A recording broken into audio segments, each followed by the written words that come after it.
We're most proud of the audience that feels seen and feels, it loves coming to the theater. So to give people a place where they can come and experience world-class art in their own community and understand that we are here for them.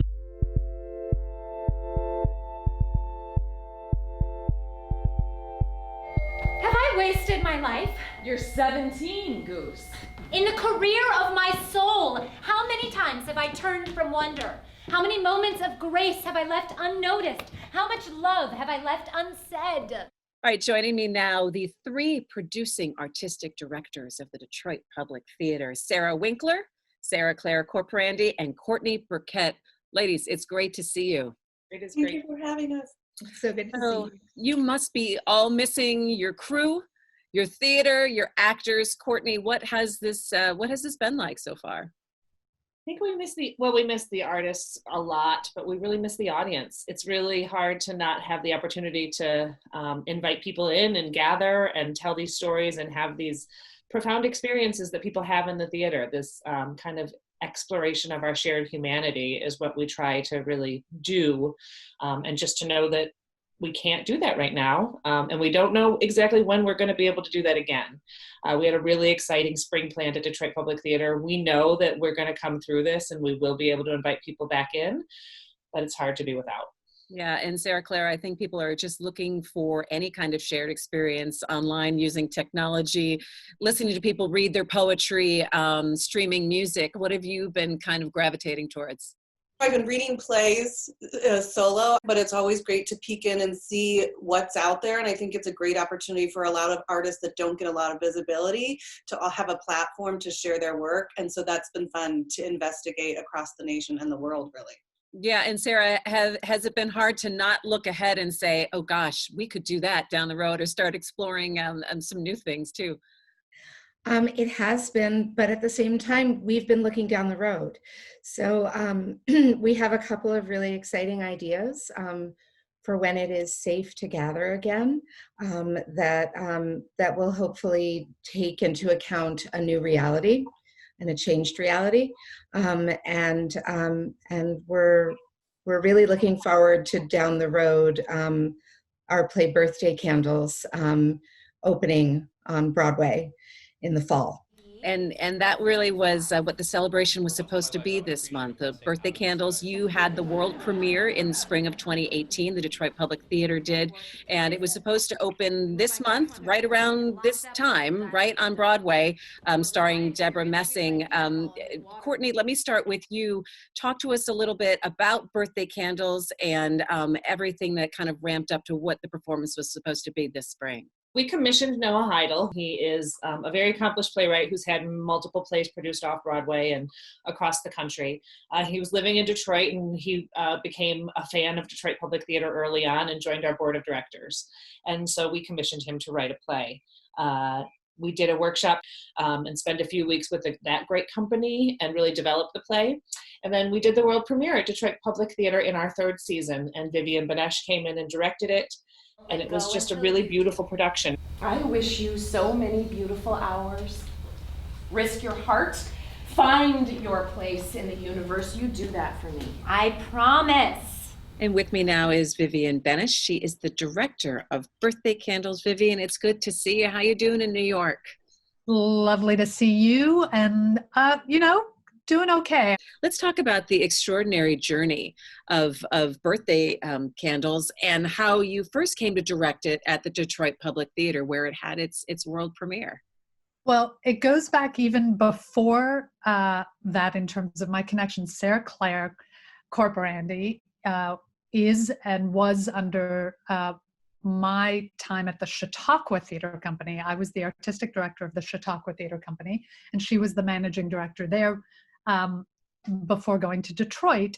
And so she actually came to me and said, Detroit Public Theater wants to commission our first work. Love what they were committing to.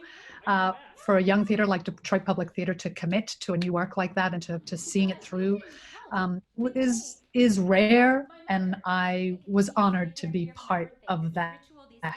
And so we then started to sort of get to dream about it as a production for Detroit Public Theater, when I talk about the play as a poetic souffle, I constantly talk about Birthday Candles as in terms of its buoyancy. You have to get the right consistency for it.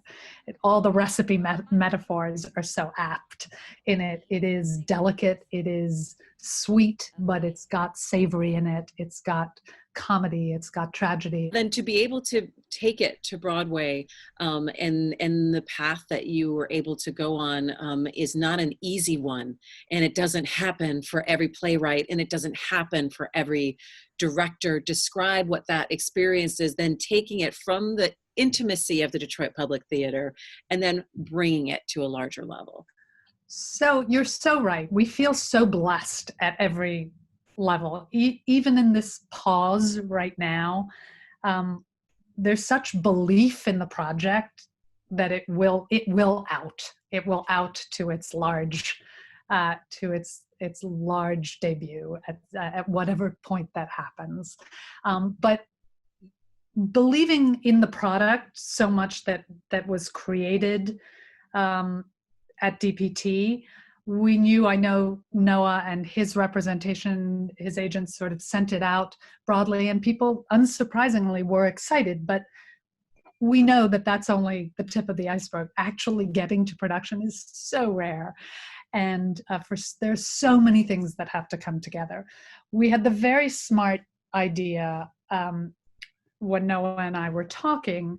It was actually him. He said, "You're good friends with Deborah Messing, aren't you?" And I was like, "Yeah, she was my classmate at graduate school for acting."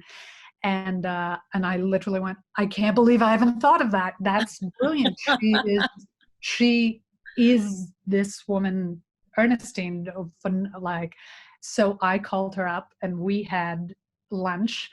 And in the middle of lunch, I was like, "I know you get thousands of scripts. I know everyone pitches you. Here comes the pitch. Here comes the pitch. There's this project that I think you just have to read it. Tell me what you think." And, then I expected not to hear from her for many months.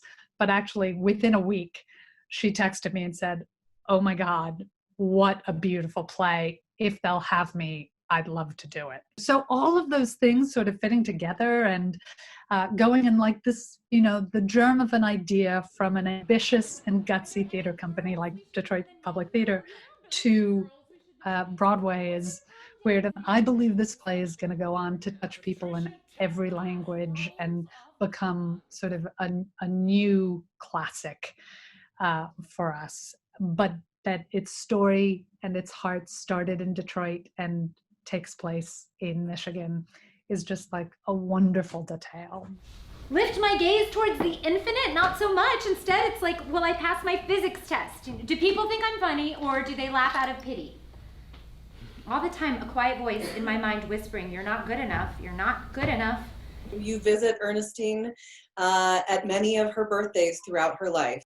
Every single human can find something in this play that relates to their family or themselves or some sort of personal emotional triumph or tragedy that they've dealt with. And one of the treasures, I think, for us was to watch our audience watch the show. Even when we went to the Goodman to hear the readings, and there were about 500 people in the audience, and it was the first time they were hearing it, and their reactions were boisterous and loving. The belief that the three of us had with Noah and the relationship that we had with Noah and with Vivian, and how we take care of each other and the work, to watch that, and to the thought that so many more people are going to be able to see that play makes us so joyful. And the thought that that play was born in Detroit is even more special. Can't do this anymore. Stay! Stay. What do you think it is specifically that resonated with a lot of people at this play? Let's be honest, not every play that someone writes makes it to Broadway. The details and specifics of the characters aren't so intense that they're more of a generalized. They're like a character in quotes, like a dad or a son or something like that, rather than the intense nitty-gritty autobiographical or backstory stuff that has in most plays. This one, though, I think in that way, because it is a little more general, that people can see themselves in it a little easier than some of the other plays. Is there anything else that you want to share about this production and, kind of the nature of when we all come out of this? The neatest thing about doing theater, maybe as an adult, is that you're getting together with a bunch of talented people and playing like you would as a child. And so you have like summer camp type friendships immediately. And having done this, higher and low levels, different levels of exposure, the things that matter, and I think we find this now in all of our lives, the things that matter are the connections that we make and the emotions and love that we've shared between people.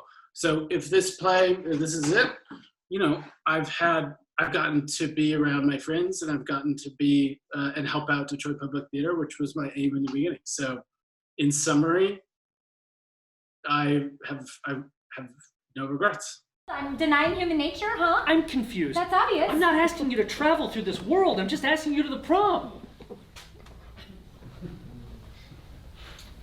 Sarah kind of explained for people the lightning in a bottle, to be able to have a production like this and to then see it go forward. It is beyond anything we had ever dreamed or imagined, and to have the director who directed our production of it also be experiencing her Broadway premiere, and to have it to be Noah's Broadway premiere, and our composer from Detroit Public Theater's production is composing the music for Broadway. So it's really important to us that the plays and the work that we do at Detroit Public Theater is representative of our community, and that people who live in Detroit and work in Detroit and are Detroiters see themselves reflected on our stage.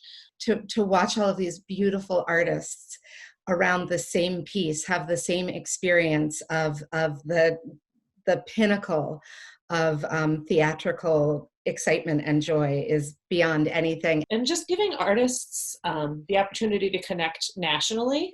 So that's a big part of what we wanted to do, was kind of cross-pollinate and make sure that Detroit artists were getting exposed to national directors and designers and other artists, and create opportunities for artists to work. We're really proud of the artists and the opportunities that we have been able to connect and create. But we're most proud of the audience that feels seen and feels, it loves coming to the theater. So to give people a place where they can come and experience world-class art in their own community and understand that we are here for them. It's a privilege to be able to be creating for our community and be in conversation with our community. Courtney, how would you describe the arts and culture scene in Detroit right now? And obviously we're in a very strange and bizarre time, and not being able to connect with live performance, whether it be music, whether it be plays. Yeah, it's tremendous. I mean, I think we have a lot of really incredible artists who work here and who want to work here, and passionate audiences. I think that, there are institutions in the city that are giants, and then there's tiny little companies and individual artists doing really incredible work. So we want to expose the other theater artists who are here as well. The city has embraced us, and we are really lucky to be in the position that we're in, and want to make sure that is shared. A witness. The only thing that stays the same in the ever-changing tumult of the world. Hell of a name for a goldfish. Oh, go big or go home. You can find more at onedetroitpbs.org, or subscribe to our social media channels and sign up for our One Detroit newsletter.